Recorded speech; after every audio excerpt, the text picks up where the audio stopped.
Hey everyone, it's Bob Crossan, Senior Managing Editor for Water and Waste Digest. I am here with Brad Devore. He is a partner with Womble Bond Dickinson, and we're going to be talking about PFAS regulations in the US and what people in this industry need to know.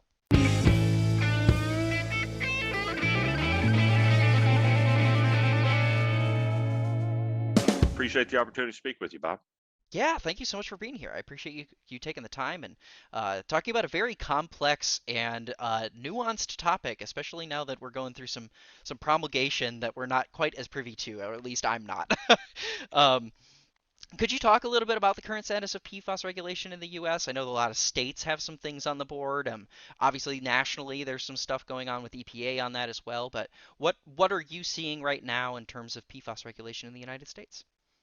Well, Bob, as you correctly point out, there are a number of states that are well ahead of the federal government at this point. My old home state of Michigan is one of them, New Jersey, Delaware. There are a number of others. Um, Much of that has been promoted by particular incidents within those states and the detection of PFAS, PFOA in waterways, in drinking water sources, et cetera. Um, they're a bit, for the moment, across the board. I mean, some are far more stringent than others. Some are much more relaxed. Um, some of them are depending upon good toxicological information. Others, not quite as much. Um, I think there's been almost a cry out by some of the regulated entities for something on the federal level, Hmm. some consistency across the board that they can then try to manage, either for remediation activities that they may have to engage in, or looking forward uses of particular PFAS, PFOA, the concentrations that will be involved, limitations that will be involved. Um, the EPA has moved somewhat slowly in comparison to a number of the states with respect to regulation, but they launched back in 21 a 3-year projected program to undertake a number of steps and to regulate PFAS, PFOA. To me, as somebody who's been practicing in the area for 36 years, the two that jump out to me are MCLs for the drinking water standards for PFAS, PFOA, and the other is if and when some or all of the PFAS, PFOA chemicals will be listed as hazardous under CERCLA or the Superfund Act. Hmm. Um, there are initiatives on both of those fronts. The first one with respect to MCLs is once they are set, whatever those limits may be, that will drive the costs and the approach with respect to Safe Drinking Water Act issues. Hmm. Um, what sort of treatment is going to be required for drinking water sources, municipalities and counties, et cetera, who are the primary sources. Um, what sorts of technologies are they going to have to employ to Hmm. reduce PFAS, PFOA in the water that they then provide to their citizenry, their customers, um, and that cost could be enormous, both in um, capital expenditures up front in the form of equipment. The most Hmm. classic one thus far has been activated carbon filtration. And then also, what is not really fully appreciated, I think, yet is the operation and maintenance of those systems, that there will be an annual cost with respect to those. So the impact is going to be, it's going to vary depending on the location. If you have a somewhat um, impoverished area, which has limited resources to add all this filtration and O&M to their systems, that's going to be one end of the spectrum. Other more well-to-do communities will have less of an issue, and they'll just pass through the cost to their customers. But um, that's one, the MCL, I think, in driving safe drinking water issues. The Hmm. other, with respect to CERCLA hazardous substance designation of PFAS, PFOA, some are, again, all of them, over time, is they EPA can then invoke um, probably one of its greatest weapons, and that is joint and strict liability for the disposal of hazardous substances. So that could extend out to sites that have historically used PFAS, PFOA, albeit perfectly legally, and may have had releases over time, and they now do to address soil and groundwater contamination at those ongoing or historical operations, and extending back to the biosolids that may contain PFAS, PFOA, after wastewater from those sorts of facilities have been treated, it binds up in these biosolids at the treatment plants, and then historically have been either landfilled or land applied almost Mhm. as fertilizer. So that would invoke an opportunity for EPA to kind of chase those sites and impose liability on the companies that utilized the PFAS, PFOA, again, perfectly legally within their operations historically. So I think those are the two primary federal drivers right now.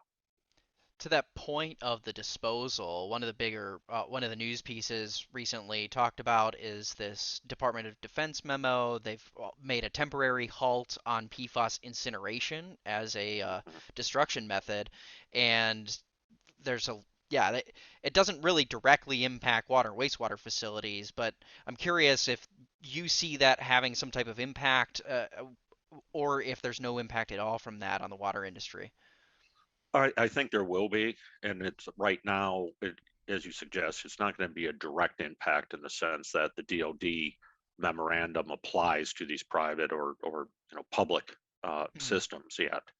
But I think it's driving the analysis of how does one now deal with the PFAS, PFOA that you have captured either in these carbon systems, which again, are not the only treatment, but the predominant treatment at the moment, and or what is bound up in the biosolids, which historically, again, have been landfilled or land applied. If you're prevented from using those systems in the way that you have in the past, and indeed, if the those sources become deemed to be hazardous under the hazardous waste requirements of the Resource Conservation Recovery Act, the costs of dealing with those materials will escalate, I mean, tremendously. Mhm. So where you're going to have an issue, for example, I've seen some articles recently about regenerating the carbon. So you take the carbon out of the system, you thermally treat it to, I think it's in the area of 600 degrees, and you kind of regenerate it for Mhm. further use. And I think there's some work being done to determine at those temperatures, we will also destroy the PFAS, PFOA. Mhm. So that would be one example of how it may drive some technology as well as cost. On the biosolid side, I think it really throws a monkey wrench into what we've been doing for the last 30, 40 years, and the land on the bio application, if you will, as a fertilizer. If it's deemed to be hazardous, that will come to a screeching halt anywhere that you have concentrations of PFAS, PFOA over whatever regulatory level may be Mhm. established by EPA for that. So um, I've seen this with PCB destruction, Mhm. historically, and thermal destruction and issues that arose as a consequence of that. So I think we're on that path again. Mhm. Similarly, a very persistent group of compounds that are very difficult to address in terms of thermal destruction. Um, but I think that's where we're going to be heading, and some regulation will build up around that. Mhm. I don't know this as a fact, but I suspect some of the DoD work is because of all the Air Force bases where Yes. AAAF foam was applied, and now they've been pumping and treating water. They've been dealing with soils or dealing with wastewater. So I suspect that's the driver, and DoD is trying to figure out, are we merely moving the PFAS from one environmental media into another? Yeah. And then it's going full cycle back into the water, Yeah. eventually. And I think that's kind of the reason why there might be this impact to water wastewater, because in a similar way, water and wastewater facilities, they aren't producing this material. They are treating it and trying to get it out of something, but they always have this byproduct they have to deal with as well. So to your point on liability, it becomes this really murky situation really quickly. And I think that's going to be a really important thing to nail down once all this regulatory element gets like tied And together. I've seen in some of the discussion of designating PFAS, PFOA as a CERCLA hazardous substance. Hmm. Um, some of the water treatment organizations and drinking water organizations are petitioning EPA for an exclusion, that if the Yeah. PFAS, PFOA is in their system through no fault of their own, can they Hmm. be exempted from that CERCLA hazardous substance designation? I think that would be very difficult to do from a regulatory legal perspective, but I do understand why they're trying to do it. Yeah. Um, Yeah. to date, they have most of the litigation emerging has been against the manufacturers of Hmm. either PFAS, PFOA, and or the AAA foams. There's a middle district, or there's a district court in South Carolina that is handling the vast majority of those cases to date. And interlaced with that are firefighters who are bringing personal injury claims, et cetera, Hmm. from the use of the foam. But yeah, I agree. If you get it out of the water, it gets in the biosolid. The biosolids applied to the land. You have a rain event. The water rushes back into a stream, and the cycle of life continues if the Yeah. PFAS is not addressed. So, I think that's what the EPA is wrestling with right now. Just what's the best technology we can bring to bear to actually remove this very persistent group of compounds out of all the environmental media to the extent that they can. So one of the things that you touched on as well here was just the cost. You've been mentioning that a couple of times through this, and obviously there's some money in the bipartisan infrastructure law related to PFAS. Could you speak a little bit about how that will drive things, and if that's going to actually help with some of these elements? It is a limited pool in this particular bill, Right. but it seems like something that EPA and Congress seems very intent on addressing pretty directly. Yeah, it's interesting within the infrastructure bill. Obviously, this is the largest uh, amount of money that's been kind of dedicated to addressing PFAS, PFOA. It's roughly $10 Hmm. billion, 9 billion of which is actually allocated to drinking water issues, predominantly in communities that don't have their own financial resources to address the drinking water issues we discussed a little bit earlier, low income areas, et cetera. Um, what I think it's going to do, well, first of all, it's going to be, pun intended, a drop in the bucket in terms of the overall cost, across the country. Um, but I think it's an important first step.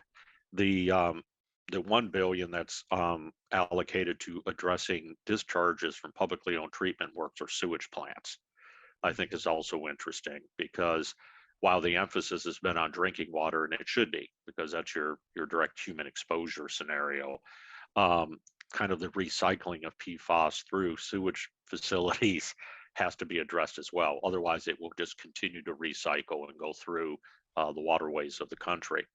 So I think it's going to drive things in a couple ways. It's going to heighten interest in the Hmm. issue itself, which is going to cause other communities who may not be the beneficiary of these funds to take a hard look at what they need to do in terms of investment, floating bonds, or even taking litigation action against manufacturers or users of PFAS, PFOA to offset the cost.